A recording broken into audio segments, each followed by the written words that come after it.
മഴ തോരും വീട് നാളത്തെ എപ്പിസോഡിൻ്റെ പ്രൊമോ റിവ്യൂയിലേക്ക് എല്ലാവർക്കും സ്വാഗതം. അങ്ങനെ അലീനയും നമ്മുടെ സ്റ്റാലിച്ചനും കൂടി മനസ്സ് തുറക്കണ്. അതായത് സ്റ്റാൻലി അലീനയോട് ചോദിക്കുന്നുണ്ട്. അപ്പോൾ അലീന അധികം ഒന്നും മിണ്ടുന്നില്ല സ്റ്റാൻലിയോട്.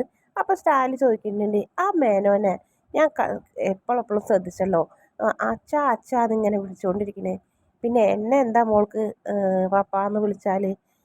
അപ്പോൾ അതിങ്ങനെ ചോദിക്കുന്നത്, എനിക്കറിയില്ലായിരുന്നല്ലോ മോൾ ജീവിച്ചിരിപ്പുള്ള കാര്യവും എൻ്റെ കുഞ്ഞിങ്ങനെ ബുദ്ധിമുട്ടിലും ദാരിദ്ര്യത്തിലും കഴിഞ്ഞതൊന്നും എനിക്ക് അറിഞ്ഞില്ലല്ലോ. മേനോൻ വന്ന് പറഞ്ഞതിന് ശേഷം മാത്രമല്ലേ ഞാൻ അറിഞ്ഞുള്ളൂ എന്നൊക്കെ ബാലചന്ദ്രൻ നമ്മുടെ സ്റ്റാലിച്ചൻ വിഷമത്തോടെ പറയുമ്പോൾ സ്റ്റാലിച്ചനോട് അങ്ങനെ ദേഷ്യമൊന്നുമില്ല അലീനയ്ക്ക്. അതുകൊണ്ട് തന്നെ അലീന അയാളിങ്ങനെ ഷെയ്ക്കൻ്റെ കാണിക്കുമ്പോൾ ഇനി നമുക്ക് നല്ല സുഹൃത്തുക്കളാവാം എന്നൊക്കെ പറഞ്ഞ് ഷെയ്ക്കൻ്റെ കൊടുക്കുമ്പോൾ അലീന പുഞ്ചിരിച്ചുകൊണ്ട് ഷെയ്ക്കൻ്റെ കൊടുക്കുന്നൊക്കെ ഉണ്ട്.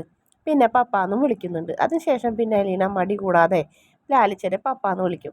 പിന്നെ ലാലിച്ചൻ പറഞ്ഞതനുസരിച്ച് തന്നെ എന്തായാലും ഇനി മകൻ അപ്പച്ചൻ പറഞ്ഞ മകൻ കേൾക്കില്ല, അത് മനസ്സിലായത് കൊണ്ട് അയാൾ നേരെ വരണം നമ്മുടെ സ്റ്റാൻലി വീട്ടിലേക്ക്. ഔതക്കുട്ടി ചായം വന്നിന് അലീനനെ വലിച്ച് പുറത്തിട്, അതിനടയ്ക്കാം, അങ്ങനെയൊക്കെ ഉള്ളൊരു പ്ലാനോട് കൂടിയിട്ട് വന്നത്.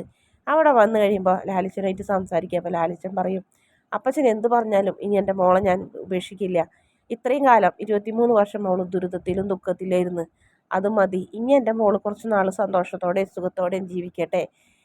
എല്ലാ സുഖങ്ങളും ദുഃഖങ്ങളും ഇനി അവൾക്ക് ദുഃഖങ്ങളൊന്നും ഉണ്ടാവരുത്, സുഖങ്ങളും സന്തോഷങ്ങളും മാത്രം ഉണ്ടാവാൻ പാടുള്ളൂ എന്ന് അയാൾ നിർബന്ധമായിട്ട് പറയുന്നു. അതിനുശേഷം മഹദിനെ കാണാൻ വേണ്ടി അയാൾ വലിയ വെറുപ്പോടുകൂടിയൊക്കെ ചെല്ലണ്. അവിടെ ചെന്നോടുകൂടി അയാൾ ആകെ ഞെട്ടിപ്പോണു. തൻ്റെ ഭാര്യയുടെ അതേ മുഖച്ചായ, ഇത് തൻ്റെ പേരക്കുഞ്ഞിണെന്ന് ഒരു DNA ടെസ്റ്റും വേണ്ട, തൻ്റെ ലാലിച്ചൻ്റെ മകള് തൻ്റെ ഭാര്യയാണെന്ന് ഒറ്റ നോട്ടത്തിൽ തൻ്റെ ഭാര്യയുടെ മുഖച്ചായ കണ്ടതോടുകൂടി അയാൾ ആകെ അങ്ങോട്ട് തകർന്നു പോകണ്. പിന്നീട് അലീനയും ഔതക്കുട്ടിച്ചായനും ഭയങ്കര കൂട്ടുകാരാവുന്നുണ്ട്. പ്രമോ ഇഷ്ടപ്പെട്ടാൽ വീഡിയോ ഒന്ന് സബ്സ്ക്രൈബ് ചെയ്ത് സപ്പോർട്ട് ചെയ്യണേ.